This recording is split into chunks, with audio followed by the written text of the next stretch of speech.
এজন্য প্রিয় ভাইয়েরা, এই যে এখানে আসতে পেরে এই কোরআন থেকে আমরা কথা শুনতে আসতে পেরে সবাই খুশি নাকি বেজার?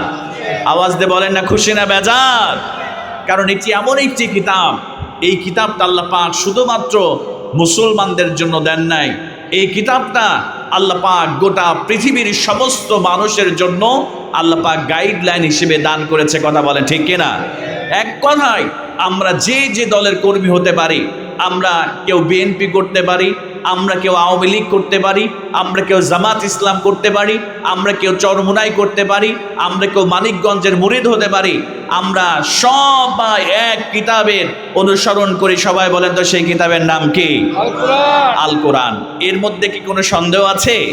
কোনো সন্দেহ নেই। সবার একটি মাত্রই গ্রন্থ আল্লাহ পাকের পক্ষ থেকে এসেছে, সবার জন্য আল্লাহ পাক দিয়েছে এই কোরআন। কথা বলেন ঠিক কিনা? এজন্য প্রিয় ভাইয়েরা, আল্লাহ পাক আমাদেরকে ভালোবেসেছেন জন্যই এই কোরআন শোনার সৌভাগ্য হয়েছে। কথা বলেন ঠিক কিনা? এজন্য আরেকটিবার সেই রবের দরবারে প্রাণ খুলে শুকরিয়া আদায় করছি। আমরা সকলেই পড়ে নিচ্ছি আলহামদুলিল্লাহ। আমরা বিশ্ব নবীর প্রতি সংক্ষিপ্ত দরুদ পাঠ করছি, অন্তরের সমটুকু ভালোবাসা উজাড় করে দিয়ে। যে রাসূলের শাফায়াত ছাড়া আমরা কেউ কি জান্নাতে যেতে পারবো? আমরা যে রাসূলকে আল্লাহ পাক জান্নাতকে উদ্বোধন করার অনুমতি দিবেন, আল্লাহ পাকের হাবিব জান্নাতে না প্রবেশ করা পর্যন্ত আপনি যত বড়ই বুজুর্গ হন না কেন, আপনি যত বড়ই নামাজি হোক না কেন, আল্লাহ পাক আপনাকেও জান্নাত দিবে। এজন্য সেই রাসূলের প্রতি অন্তর ভরা ভালোবাসা নিয়ে মোহাব্বতের সঙ্গে আমরা সকলেই পড়ে নিচ্ছি সংক্ষিপ্ত দরুদ সাল্লাল্লাহু আলাইহি ওয়াসাল্লাম। এবং রূহের মাগফিরাত কামনা করি। আমরা এখানে যারা বসেছি, অনেকের আব্বা, অনেকের আম্মা, অনেকের কলিজার টুকরা সন্তান, দাদা দাদি, নানা নানি এই দুনিয়া ছেড়ে বিদায় নিয়েছে। আল্লাহর কাছে দোয়া করে আল্লাহ তাআলা আজকের এই তাফসীরুল কোরআন মাহফিলকে উসিলা করে তুমি তাদের জীবনের সমস্ত গুনাহ মাফ করে তাদের কবরকে তুমি জান্নাতের টুকরায় পরিণত করে দাও। আমরা সকলেই পড়ি আল্লাহুম্মা আমিন। আমার মুসলমান ভাইয়েরা, আমরা এই বাংলার জমিনে দেখেছি গত 16টি বছর মুসলমানদেরকে এই কোরআন থেকে তারা কথা শুনতে দেয় নাই, আলেমদেরকে বিভিন্নভাবে কষ্ট দিয়েছে এবং জেলখানার মধ্যে আবদ্ধ করেছে। কথা বলে ঠিক কিনা? আমার মুসলমান ভাইয়েরা, যুগে যুগে ইতিহাস সাক্ষী, যারা এই কোরআনের বিরুদ্ধাচারণ করবে, যারা ইসলামের বিরুদ্ধাচারণ করবে, যারা বাংলার জমিন থেকে ইসলামকে মুছে দিতে চেয়েছিল, আল্লাহর কোরআনকে মুছে দিতে চেয়েছিল, আল্লাহ পাক তাদেরকে এই বাংলার জমিন থেকে আল্লাহ পাক লাঞ্ছিত করে বিদায় করেছে। কথা বলে ঠিক না? এজন্য এই কোরআনের বিরুদ্ধাচারণ করে কোনো লাভ নাই, কারণ কোরআন আল্লাহ নাজিল করেছে, এর সংরক্ষণের দায়িত্ব আল্লাহ পাক নিজ হাতে নিয়ে নিয়েছেন। জোরে বলেন সুবহানাল্লাহ। এজন্য আমরা কোরআন শুনবো, কোরআন অনুযায়ী জীবন করব ইনশাআল্লাহ। রব্বুল আলামিন বলেন, ওয়া নুনাজ্জিলু মিনাল কুরআনি মা হুয়া শিফাউ ওয়া রাহমাতুল লিল মুমিনিন ওয়া লা ইয়াজিদুল যালিমিনা ইল্লা খাসারা। জোরে বলেন আল্লাহু আকবার। আল্লাহ রাব্বুল আলামিন বললেন, বান্দারে শোনো শোনো, এমন একটি কিতাব আমি তোমাদের জন্য নাজিল করলাম, এমন একটি কোরআন আমি তোমাদের জন্য নাজিল করলাম। এই কোরআনের মধ্যে আমি আল্লাহ পাক রব্বুল আলামিন যা কিছু দিয়েছি, যারা মুমিন হবে, যারা ঈমানদার হবে তাদের জন্য শিফা। আর এই কোরআনটা আমি আল্লাহ পাক রব্বুল আলামিন তাদের জন্য, মুসলমানদের জন্য, ঈমানদারদের জন্য আমি আল্লাহ রহমত করে পাঠিয়ে দিয়েছি। জোরে বলেন সুবহানাল্লাহ।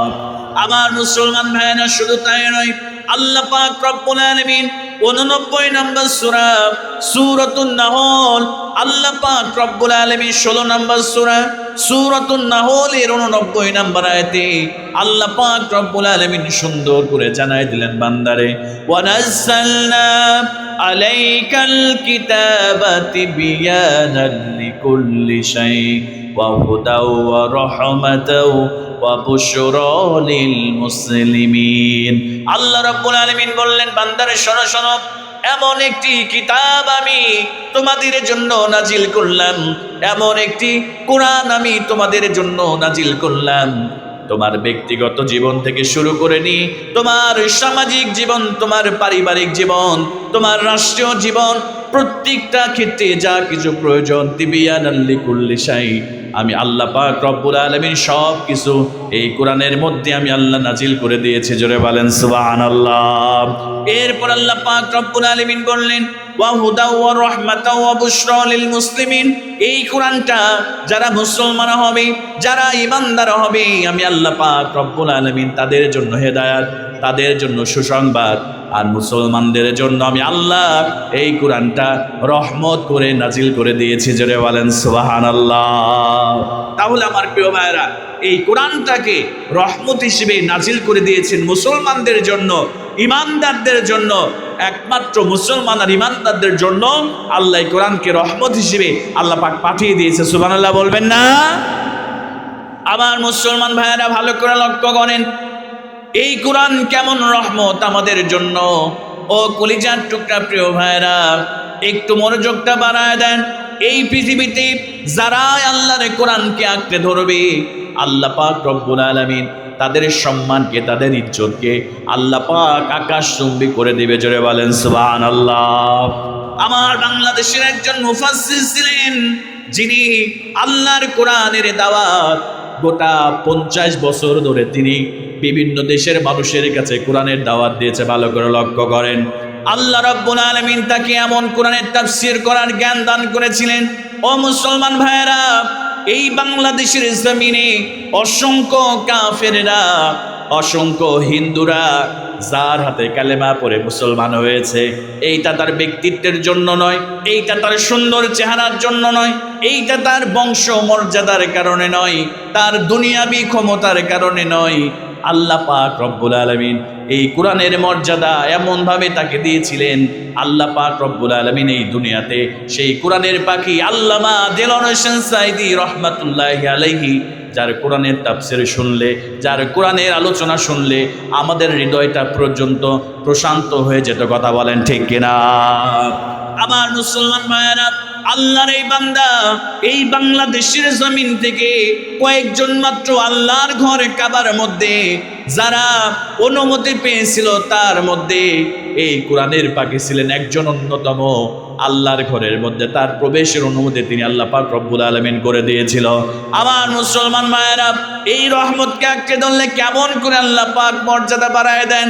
আমি ছোট্ট একটি উদাহরণের মাধ্যমে আপনাদেরকে বলতে চাই, আল্লাহর এই বান্দাকে কোরআনের হক কথা বলার কারণে, আল্লাহর কোরআনের সঠিক তাফসীর করার কারণে গত 16টি বছর ধরে ফ্যাসিস্ট সরকার তাকে জুলুম করেছে, নির্যাতন করেছে, বিগত 12টি বছর জেলের মধ্যে আবদ্ধ করে রেখেছে। আমার প্রিয় ভাইরা, এরপরেও তার শান, তার মান, তার মর্যাদা বিন্দু মাত্র কমে নাই। কথা বলেন ঠিক কিনা?